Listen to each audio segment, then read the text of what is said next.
मैं आपका अपने यूट्यूब चैनल पे स्वागत करता हूँ। इसके प्रीवियस वाली वीडियो में हम लोगों ने स्टैनली मिलर के प्रयोग को अच्छी तरीके से समझा था, जिसमें मैंने आपको बताया था कि किस तरीके से पूर्वानुमान के आधार पे स्टैनली मिलर ने अपने प्रयोगों के द्वारा ओपेरिन के सिद्धांत को ये बताया कि किस तरीके से ओपेरिन ने जो कहा था कि जो भी जीवों का विकास हुआ है उसमें रासायनिक और भौतिक परिवर्तनों के फलस्वरूप हुआ है। तो पिछले चैप्टर को हमने अच्छे ढंग से पढ़ा था, उसमें जो अलग अलग टॉपिक थी उसके बारे में भी हमने अच्छे से डिस्कस किया था। आज मैं अगले चैप्टर में जो टॉपिक है,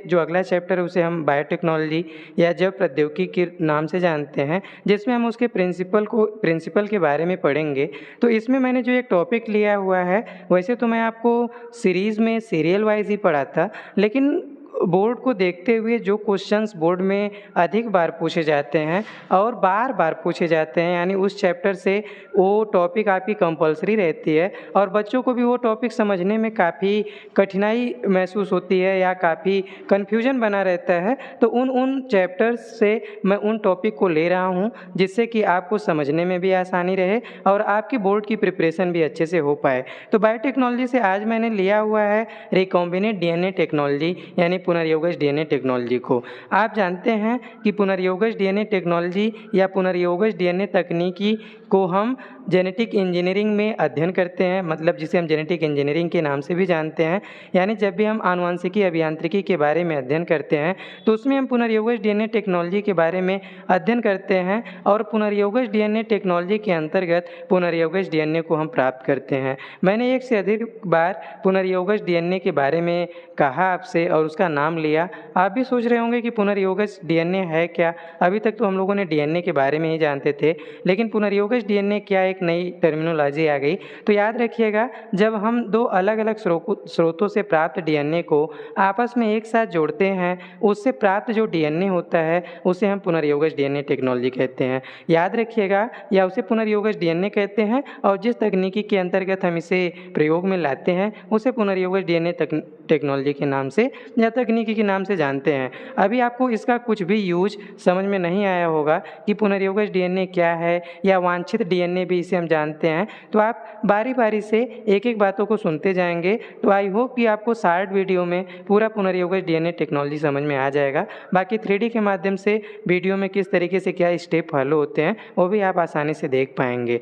तो चलिए आते हैं पुनर्योगज डीएनए टेक्नोलॉजी पे। तो आपको याद होगा, मैंने पहले ही बताया था कि पुनर्योगज डीएनए हम उसे कहते हैं जिसमें जब हम दो अलग अलग स्रोतों से प्राप्त डीएनए को एक साथ जोड़ करके उससे, यानी वो एक साथ जोड़ने का मीन्स ये है कि हम जैसा डीएनए चाहते हैं, यानी वांछित डीएनए को प्राप्त करने की प्रक्रिया को हम रिकॉम्बिनेंट डीएनए टेक्नोलॉजी कहते हैं। वैसे तो रिकॉम्बिनेंट डीएनए टेक्नोलॉजी का प्रयोग कई विधियों में किया जाता है, या कई रोगों से बचाव के लिए, या कुछ हार्मोन के श्रावण के लिए, या इसके अलावा मानव वेलफेयर से संबंधित जितनी भी आपकी अलग अलग ब्रांचेज हैं उनमें हम इनका प्रयोग करते हैं। इसके अलावा जो रिकॉम्बिनेंट डीएनए टेक्नोलॉजी है, सबसे पहले मैं आपको बताऊं कि आपने धान की फसल के बारे में आप जानते होंगे। तो धान की फसल में अधिकतर नाइट्रोजन की कमी को हम देखते हैं और नाइट्रोजन की कमी को जो पूरा करने वाला है वो ब्लू ग्रीन एल्गी है, जिसे हम बीजीए के नाम से भी जानते हैं। लेकिन हमने जेनेटिक इंजीनियरिंग कहें या डीएनए पुनर्योगज टेक्नोलॉजी कहें, इसके द्वारा हमने ब्लू ग्रीन एल्गी के जीन को कह लीजिए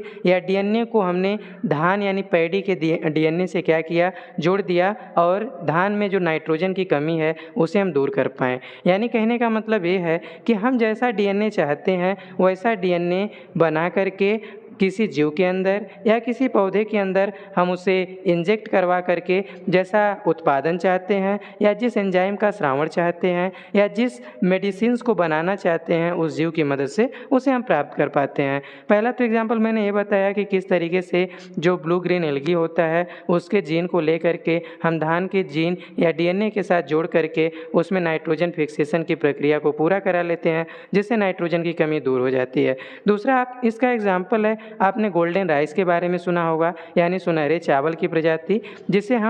जिससे कि उसमें बीटा कैरोटीन की कमी को पूरा करते हैं। ये उन क्षेत्रों में उगाया जाता है जहाँ पे विटामिन ए की कमी होती है या जहाँ पे पौधों में विटामिन ए कम पाया जाता है, वहाँ पे हम गोल्डन राइस के प्रयोग से विटामिन ए की कमी को दूर करते हैं। यानी हम विटामिन ए जिन जिन पौधों से हमें मिलता है उनके जीन को लेकर के हम धान के पौधों में डाल देते हैं, जिससे जो हमें चावल प्राप्त होता है उसमें पर्याप्त मात्रा में विटामिन ए पाया जाता है, जिसे गोल्डन राइस भी कहते हैं। इसके अलावा अगर हम मानव वेलफेयर के बारे में मैं आपको बताऊं तो कई सारे ऐसे एंजाइम होते हैं, बाय द वे, जैसे हम कई सारी एंटीबायोटिक का प्रयोग हम करते हैं, दवाओं का प्रयोग करते हैं, तो उन दवाओं को भी हम पुनर्योगज डीएनए टेक्नोलॉजी या जेनेटिक इंजीनियरिंग के द्वारा हम बना सकते हैं। इसके अलावा जो आपका